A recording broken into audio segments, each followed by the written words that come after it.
very good morning to you. We hear every winter, to be fair, that the NHS is in crisis, and not only at winter.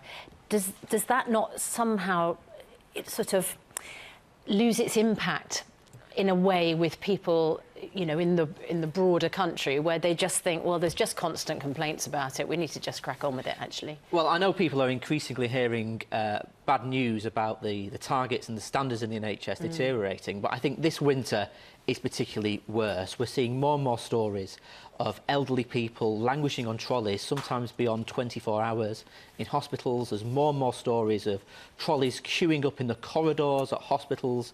A&Es have had to close their doors or turn away patients 140 times. A third of hospitals have said they can't cope. I mean, this really is a quite serious situation, a crisis facing the NHS now. But I just wonder whether those... I mean, even the Red Cross came out at the weekend and said, actually, this isn't just a crisis, this is a humanitarian crisis.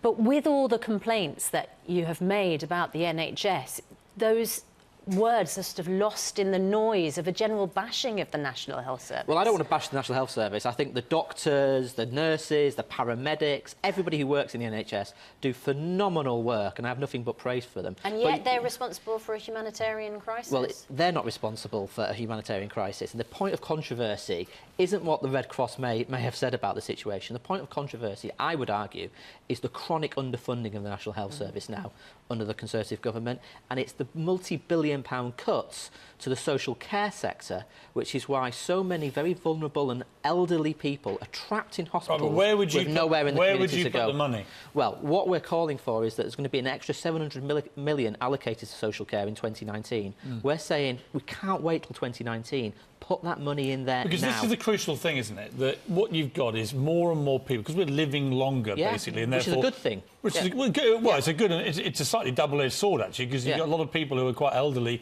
who are riddled with problems and probably don't want to be around that long. But putting that to one side, it's putting a massive strain on hospitals because there isn't enough of a procedure to get them out of hospital again, back into normal community. That seems to be what everyone in the system is saying is the crucial problem. Absolutely.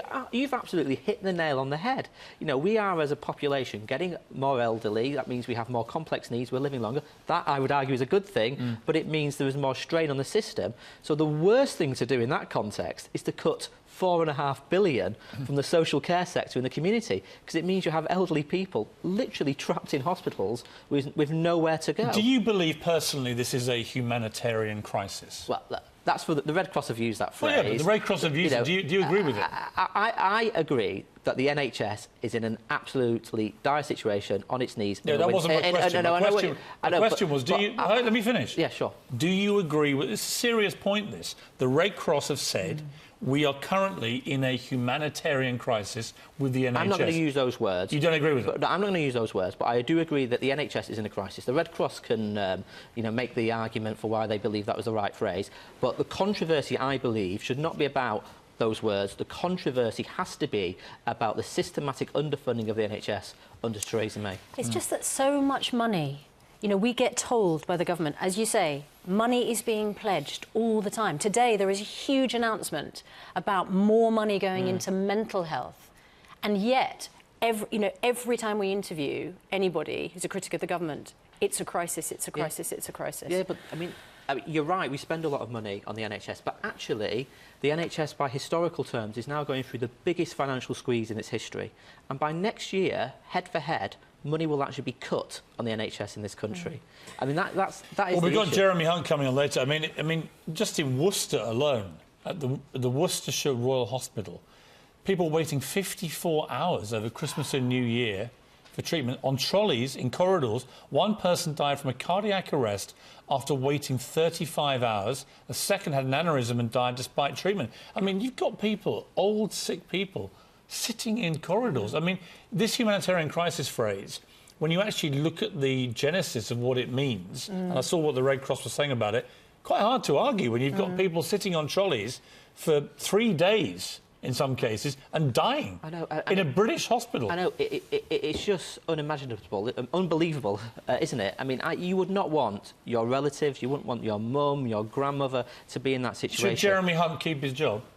Well, Jeremy Hunt or Theresa May need to come to the House of Commons today and tell us what they're going to do about it. Right, but should he keep his job? Well, I don't think any of the Tory ministers should keep the job. I want a Labour government. But, you know, I want Jeremy Hunt to come to the House of Commons if Theresa May's not going to come to the House of Commons today and give us a plan for the winter. Do we put up national insurance? Do we put up tax? I mean, where does this money come from? Well, I think, you know, governments are about making choices. They've made a choice to cut billions in corporation tax. They've made a choice to give the wealthiest estates a £1 billion tax cut. They've made the choice to put millions into building new grammar schools. I would argue they shouldn't have made those choices. They should have put some of that money into the NHS. Also, let's not forget that, of course, throughout the Blair years, you know, NHS crises happened every winter as well. So you guys weren't perfect either, hang on. Right? In the early years, and then we put substantial amounts of money in. We got the spending up to what they call the European average. We more than doubled it, and then we didn't have these winter crises. But there are massive structural problems with the NHS dating back decades, which I think the chickens have come home to roost. But when Labour was government, we had the lowest waiting times and the highest satisfaction ratings on record. Right, but I also remember a lot of crises, so this has been a problem for every government for a long time. It needs to get sorted. Thank you very much for joining us.